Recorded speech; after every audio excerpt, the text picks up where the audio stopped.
Hi மக்களே, welcome back to our channel.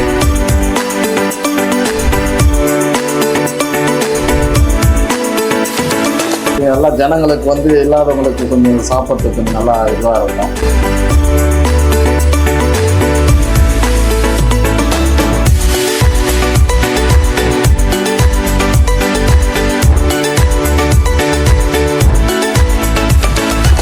அதான் சொன்னா சாப்பிட்றவங்க வந்து ஆட்கள் திருப்தியா சாப்பிடணும், தான் ரொம்ப முக்கியம்.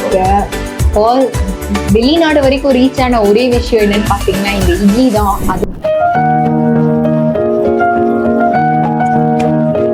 ஹாய் மக்களே, welcome back to our channel. நான் கிருத்திகா. இன்னைக்கு வந்து நல்ல ஒரு பிரேக்ஃபாஸ்ட் சாப்பிடலாம் நம்ம வந்திருக்கோம். பிரேக்ஃபாஸ்ட் அப்படின்னு சொன்னாலே காலையில உணவு சாப்பிடும்போது ரொம்ப ஹாப்பியா இருக்கும். அந்த நாளை வந்து ஃபுல்ஃபில் பண்ணணும்னா மார்னிங் பிரேக்ஃபாஸ்ட் ஸ்டார்ட் பண்ணும்போது தான். அதுவும் இது பட்ஜெட் ஃப்ரெண்ட்லியா இருக்கும் போது இன்னும் ஹாப்பியா இருக்கும் நம்ம எல்லாருக்குமே. பட்ஜெட் ஃப்ரெண்ட்லின்னு சொல்றதோட ஸ்ட்ரீட் ஃபுட் அப்படின்னும் போது தான் நம்ம பட்ஜெட் ஃப்ரெண்ட்லியா பார்த்துருக்கோம். இது ஒரு கடையிலேயே பாத்தீங்கன்னா 5 ரூபாய்க்கு இட்லி, 5 ரூபாய்க்கு வடை, 25 ரூபா தாண்டலங்க மெனு. அந்த அளவுக்கு செம்ம பட்ஜெட் ஃப்ரெண்ட்லியா கொடுத்துட்டு இருக்காங்க. ஃபர்ஸ்ட் நான் பிரேக்ஃபாஸ்ட்டுக்கு கடையில சாப்பிடறதுக்கு வரேன். கடையோட பேரு ஸ்ரீ ஐயப்பா உணவகம். கரெக்டா எங்க லொக்கேட் ஆயிருக்குன்னு பாத்தீங்கன்னா எம்ஜிஆர் நகர் மெயின் ரோட், பூம்புகார் நகர், கொளத்தூர்ல தான் லொக்கேட் ஆயிருக்கு. லேண்ட்மார்க் பாத்தீங்கன்னா YBL கிளினிக்கு ஆப்போசிட்லயே இருக்கும். இந்த கடையில வந்து பிரேக்ஃபாஸ்ட், லஞ்ச் எல்லாமே வந்து பட்ஜெட் ஃப்ரெண்ட்லியா தான் கொடுத்துட்டு இருக்காங்க. நம்ம இப்ப கவர் பண்ண போறது பிரேக்ஃபாஸ்ட் தான். அந்த ஓனரும் பேசுறேன்னு சொல்லியிருக்காங்க. நம்ம இப்போ மக்கள் கிட்ட ரிவ்யூ கேட்போம், அதையும் கேட்டுடலாம். நானும் சாப்பிட்டு உங்களுக்கு டேஸ்ட் எப்படி இருக்குன்னு சொல்றேன். வாங்க வீடியோக்குள்ள போலாம். வணக்கம், நான் உங்க பேரு? குமரவேல். ஓகே, இந்த இடத்துல சாப்பிட்டுருக்கீங்க இல்லையா? டேஸ்ட்லாம் எப்படின்னா இருக்கும்? நல்லாதான் இருக்கு. டேஸ்ட் எல்லாம் நல்லாதான் இருக்கும். சட்னி, சாம்பார் எல்லாமே நல்லாதான் வச்சிருக்கேன். நல்லா தரமா தான் இருக்கு. சாப்பிட்டு ஆனா 5 ரூபாய்க்கு இட்லி கொடுக்குறாங்க இல்லையா? ஸ்ட்ரீட் ஃபுட்ஸ்லயே பாத்தீங்கன்னா நிறைய இடத்துல 5 ரூபாய்க்கு கூட கிடைக்கிறது கிடையாது. அதை பத்தி நீங்க என்ன நினைக்கிறீங்க? பத்தி ஒண்ணும் இல்லை, நல்லாதான். இது வந்து கொஞ்சம் எல்லா ஜனங்களுக்கு வந்து இல்லாதவங்களுக்கு கொஞ்சம் சாப்பிட்றதுக்கு நல்லா இதுவா இருக்கும். அதனால இப்போ ஒரு 5 ரூபாய் இட்லியானா ஒரு 4 பேர் வந்து ஒரு சாப்பிடுவாங்க. இப்போ வெளியெல்லாம் ஒரு 10 ரூபாய் இட்லி, 8 ரூபாய் இட்லியானா கொஞ்சம் தாங்குவாங்க. இப்போ இல்லாதவங்க கையில இப்போ கூலி வேலை செய்யறவங்களுக்கெல்லாம் கொஞ்சம் நல்லா பெனிஃபிட்டா இருக்கு. உங்களுக்கு இங்கே ரொம்ப பிடிச்சது அப்படின்னா என்னன்னா இட்லி, பூரி அந்த மாதிரி இதெல்லாம் நல்லா செய்வாங்க. நெக்ஸ்ட் கொஞ்சம் கொஞ்சமா கொஞ்சம் இம்ப்ரூவ்மெண்ட் இப்போதான் போட்டாங்க. கொஞ்சம் நல்லா இம்ப்ரூவ்மெண்ட் பண்ணி நல்லா கொஞ்சம் இதுவாக பண்ணாங்க. டிஃபனு நல்லா இருக்குது.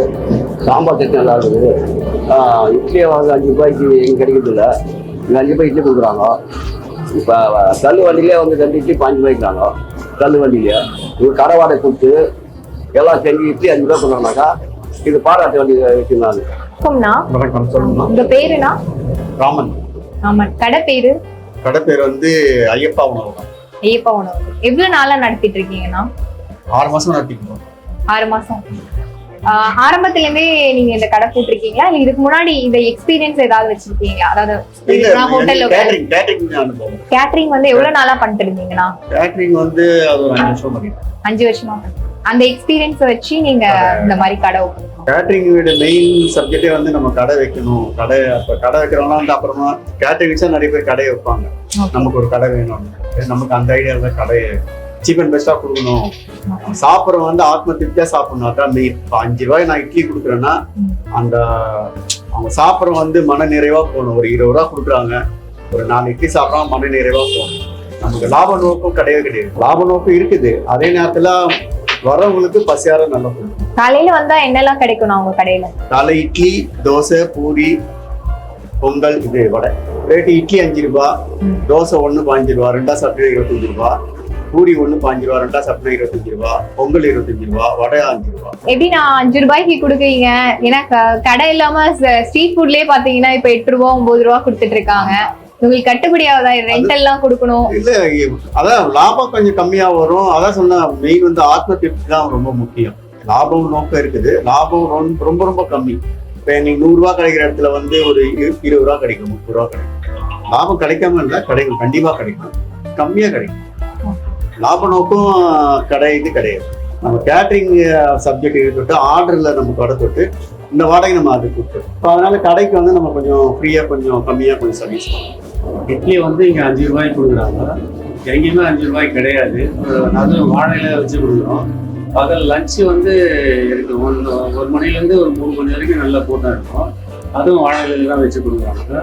இட்லி 5 ரூபாய்க்குன்ற போது இந்த ஸ்கூல் போகிற பசங்க வந்து காலையில் வயசானவங்க வந்து அந்த மாதிரி வாங்கிட்டு போவாங்க. எல்லாமே வந்து நீங்கள் ரெகுலராக பண்ணுங்க நல்லா இருக்குன்னு சொல்லிட்டு போகிறாங்க எல்லாம். ஃபைனலாக நம்ம ரிவ்யூ போர்ஷனுக்கு வந்துட்டோம். என்னெல்லாம் வாங்கியிருக்கேன்னு பாருங்க. இட்லி, பூரி, அதுக்கு கிழங்கு வச்சிருக்கேன், கொஞ்சம் சட்னி, இது வந்து முருங்கைக்காய் சாம்பார். கொஞ்சம் லேட்டா வந்ததுனால பொங்கலும் வடையும் காலி ஆயிடுச்சு. மாஸ்டர் வராதனால அவங்க தோசை போடலன்னு சொன்னாங்க. அதனால ஒரு நிறைய மெனூஸ் இருந்தது. ஆனா வந்து கொஞ்சம் அட்ஜஸ்ட் பண்ணி நம்ம சாப்பிட்டுக்கலாம். நம்ம ஹீரோவான இட்லி தான் சாப்பிட போறோம். இட்லியோட சைஸ் பாருங்க, 5 rupeesக்கு கொடுக்குறாங்க. வடையோட சைஸ் மட்டும் என்னால காமிக்க முடியல. அதுவுமே ஒரு நல்ல சைஸ்ல தான் கொடுத்துட்டு இருந்தாங்க. நான் கரெக்டா வீடியோ எடுத்து முடிக்கிறதுக்குள்ள காலி ஆயிடுச்சுங்க. சிம்பிளான மெனுவா இருந்தாலுமே 5 rupeesல இருந்து 25 rupeesக்குள்ளதான் மெனுவே வச்சிருக்காங்க. கண்டிப்பா வந்து பூரியோட சைஸ் எல்லாம் பாத்தீங்கன்னா செம்ம பெருசா இருக்கு. 25 ரூபாய்க்கு ஒரு செட் 2 பூரி கொடுக்குறாங்க ஒரு செட்ல. இதுல இட்லியும் சாம்பாரும் சேர்த்து சாப்பிட்டு பார்ப்போம். இட்லி வந்து நல்லா சாஃப்டா இருக்கு. அந்த சாம்பாரோட சாப்பிடும்போது, சாம்பார் வந்து தோரம்பருப்பு சாம்பார் தான் வச்சிருக்காங்க. மோஸ்டா பாத்தீங்கன்னா டிஃபன் சாம்பார் வந்து சிறுபருப்புல தான் பண்ணுவாங்க. பட் வந்து இது ஒரு ஹைலைட்டான விஷயம். அவங்களுக்கு எப்படி கட்டுப்படி ஆகுதுன்னு எனக்கு தெரியல. 5 ரூபாய்க்கு கொடுத்துட்டு தோரம்பருப்பு சாம்பாரும் கொடுக்குறாங்க. முக்கியமா வந்து முருங்கைக்காய் சாம்பார் அப்படின்னும் போதே அந்த ஃபிளேவர்ஃபுல்லா இருக்கும். அந்த இட்லியோட சாப்பிடலாம் செம்மையா இருக்கும். இட்லிக்கும் செட் ஆகும், ரைஸ்க்கும் செட் ஆகும். அந்த மாதிரியான சாம்பார் தான் கொடுத்துருக்காங்க. இட்லி சாம்பார் அப்படின்னா நம்ம ஸ்கூல் டேஸ்ல எல்லாம் எனக்கு பிடிக்கவே பிடிக்காது. இட்லி அப்படின்னாலே மூஞ்சி மாறிடும்.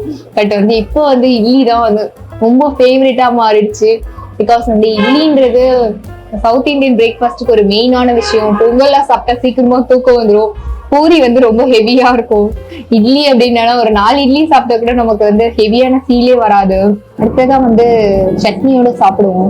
ஃபாரினர்ஸ் எல்லாம் பாத்தீங்கன்னா பாயில்டு கேக்குன்னு சொல்லுவாங்க. இத வெளிநாடு வரைக்கும் ரீச் ஆன ஒரே விஷயம் என்னன்னு பாத்தீங்கன்னா இந்த இட்லி தான். அதுவும் இல்லாம இப்போ 500 ரூபாய்க்கு எல்லாம் கொடுத்து பயங்கரமான புரட்சியெல்லாம் உருவாக்கி இருக்காங்க. நமக்கு 5 ரூபாய்க்கே போதுங்க. ஆமா, வெங்காய சட்னிங்க இது. நான் கன்ஃபியூஸ் ஆயிட்டேன், வேர்க்கடலை சட்னியா தேங்காய் சட்னியான்னு சொல்லிட்டு. வரமிளகா, வெங்காயம் இதெல்லாம் போட்டு பண்ணியிருக்காங்க. கொஞ்சம் தேங்காய் ஆட் பண்ணியிருக்காங்க. ஸோ அதனாலதான் நான் கன்ஃபியூஸ் ஆயிட்டேன்னு நினைக்கிறேன். செம்மையா கிரைண்ட் பண்ணியிருக்காங்க. தேங்காய், வெங்காயம் எல்லாமே வந்து நல்லா அரைஞ்சு மேஷ் ஆகி ஒரு கெட்டியான கன்சிஸ்டன்சில தான் கொடுக்குறாங்க. இந்த ஒரு சட்னியே போதும், இதுவே ஃபுல்லா வச்சு சாப்பிடுவேன். அந்த அளவுக்கு சூப்பரா இருக்கு.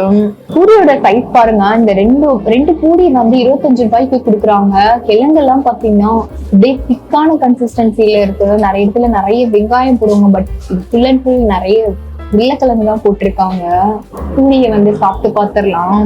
அது போடும்போதே செம்ம சாஃப்டா இருந்துச்சு. உருளைக்கிழங்கு மசாலாவும் செம்மையா இருக்கு. அந்த திக்னஸோட உப்பு இதெல்லாம் கரெக்டா போட்டிருக்காங்க. இந்த தாளிப்பூட ஃபிளேவர் வந்து நல்லாவே இருக்கு. இந்த வரமிளகா, பச்சை மிளகா, கருவேப்பிலை இதெல்லாம் போட்டு தாளிச்சிருக்காங்க. என்னடா இது, கருவேப்பிலை இருக்கு. கருவேப்பிலை இதெல்லாம் போட்டு தாளிச்சிருக்காங்க. இன்னொரு விஷயம் என்னன்னா, இவங்க வந்து நார்மலா மற்ற இடத்துல எல்லாம் வந்து மைதா யூஸ் பண்ணுவாங்க, இல்ல நார்மல் ஆட்டா தான் யூஸ் பண்ணுவாங்க. இவங்க வந்து ஆசீர்வாத் ஆட்டா தான் யூஸ் பண்ணிட்டு இருக்காங்க. பூரி வந்து செம்ம சாஃப்டா இருக்கு. நீங்க கேட்கும் போது சுட சுட செஞ்சு கொடுக்குறாங்க. அது ஒரு விஷயம், ஹைலைட்டான விஷயம். மற்ற இடத்துல சுட்டு வச்சிருவாங்க. எனக்கே சுட சுட வந்துச்சு பூரி. சாப்பிடவே அப்படியே செம்மையா இருக்கு. பூரி எல்லாம் சூடா சாப்பிடும் போது இன்னும் அப்படியே 2-3 கூட எக்ஸ்ட்ரா போகும். Taste amazing. கண்டிப்பா வந்து இவ்வளவு கம்மியான பிரைஸ்ல கொடுக்கறது வந்து எனக்கு ரொம்ப சர்ப்ரைசிங்கா இருக்கு. அவங்க கிட்ட கேட்கும் போது என்ன சொல்றாங்கன்னா, மக்கள் வந்து சந்தோஷமா சாப்பிட்டு வயிறு நிறைய சாப்பிட்டுட்டு போகணும் தான் எங்களோட எண்ணம் அப்படின்றாங்க. ஸோ அவங்க வந்து பிஸ்னஸ்ல ஒரு மோட்டிவோட பண்ணாம மக்களுக்கு நல்லா சாப்பிடணும் அப்படின்ற ஒரு விஷயத்துக்காக பண்றாங்க. அது வந்து எல்லா இடத்துலயுமே கிடைக்காது. இங்க சர்விங்கும் பாத்தீங்கன்னா நல்ல ஒரு அன்பான முறையில பண்றாங்க. கேட்டு என்ன வேணும் கேட்டு பண்றாங்க. அதே மாதிரி நீங்க கேட்கறதும் கிடைக்குது. சூடா வேணும்னாலும் பொறுமையா இருந்தா போட்டு தராங்க. அவசரமா போறவங்களால வெயிட் பண்ண முடியாது. அந்த டைம்ல வந்து அவங்க கொடுக்குறாங்க. வெயிட் பண்ணி சாப்பிடுறவங்களுக்கு நல்லா சுட சுட போட்டு கொடுக்குறாங்க. இன்னொரு ஹைலைட்டான விஷயம் என்னன்னா, இவ்வளவு பட்ஜெட்ல கம்மியாவும் கொடுத்துட்டு இவங்க வாழை இலையிலயும் கொடுக்குறாங்க. அதை நான் கேட்கும் போது அந்த அண்ணா என்ன சொல்றாங்கன்னா, அவங்க கேட்டரிங் சர்வீஸ் பண்ணும்போது எல்லாம் அவங்க பார்த்துருப்பாங்க இல்லையா, வாழை இலையில கொடுக்கும் போதுதான் ஒரு விருந்தோட ஃபீலே வரும். அதே மாதிரி வாழை இலையோட நம்ம அந்த உணவு சாப்பிடும்போது அந்த சுகம் வந்து தனியா தெரியும். நான் சாப்பிட்டு வந்துடுறேன், அப்படியே இந்த ஃபீலோட இந்த கிளைமேட்டு இந்த பூரி எல்லாம் அப்படியே பொறுமையா என்ஜாய் பண்ணி சாப்பிட்டுட்டு வந்துடுறேன். எங்கேயும் போயிடாதீங்க. 6.5 hours later. சாப்பிட்டு எல்லாம் முடிச்சாச்சு. சாப்பாடுலாம் நல்லா திருப்தியா இருந்ததுங்க. ஒரு சட்னி, சாம்பார், கிழங்கு இதெல்லாம் கொடுத்துட்டு இருக்காங்க. இன்னைக்கு வந்து அவங்க வேலை ஆட்கள் வராத காரணத்தினால கொஞ்சம் சட்னி வந்து இன்னொரு வகை சட்னி மிஸ் ஆயிடுச்சு. இந்த மாதிரி ஆட்களுக்கு வந்து நம்ம கண்டிப்பா சப்போர்ட் பண்ணணும். ஏன்னா வந்து அவரு சாப்பாடு கொடுக்கணும்ன்ற நோக்கத்துலதான் கொடுத்துட்டு இருக்காங்க. ஒரு வியாபார நோக்கத்தோட வந்து அவங்க பண்ணதே இல்லைங்க. இந்த மாதிரி ஆட்கள் வந்து நம்ம ஊர்ல ரொம்ப கம்மியா இருக்காங்க. கண்டிப்பா இந்த பக்கம் வந்தா சப்போர்ட் பண்ணுங்க. டேஸ்ட் வைஸ் எல்லாமே சூப்பரா இருந்துச்சு. கேமராமேன்லாம் வந்து பாத்தீங்கன்னா ஒரு செட் தோசையோட எழுந்துட்டாரு. அவரு கிழங்கோட அப்படியே மசால் தோசை எஃபெக்ட்ல சாப்பிட்டு முடிச்சுட்டாரு. செம்மையா இருந்தது. எனக்கு தெரிஞ்சு ஒரு 20 ரூபாய் 25 ரூபாய் எடுத்துட்டு வந்தாலே போதும், வயிறு ஃபுல்லா சாப்பிட்டுடலாம் இந்த இடத்த பொறுத்த வரைக்கும். இதே மாதிரி ஒரு இன்ட்ரெஸ்டிங் ஸ்பாட்ல நம்ம சந்திக்கலாம். உங்களுக்கும் பட்ஜெட் ஃப்ரெண்ட்லியான ஸ்பாட் என்ன இருந்தாலுமே கமெண்ட் பண்ணுங்க. அட்ரஸ் டீட்டெயிலாம் கொடுத்தீங்கன்னா கண்டிப்பா நான் அந்த இடத்துல வந்து ரிவ்யூ பண்ணுவேன். லைக் பண்ணுங்க, ஷேர் பண்ணுங்க, மறக்காம சப்ஸ்கிரைப் பண்ணிடுங்க. பாய்.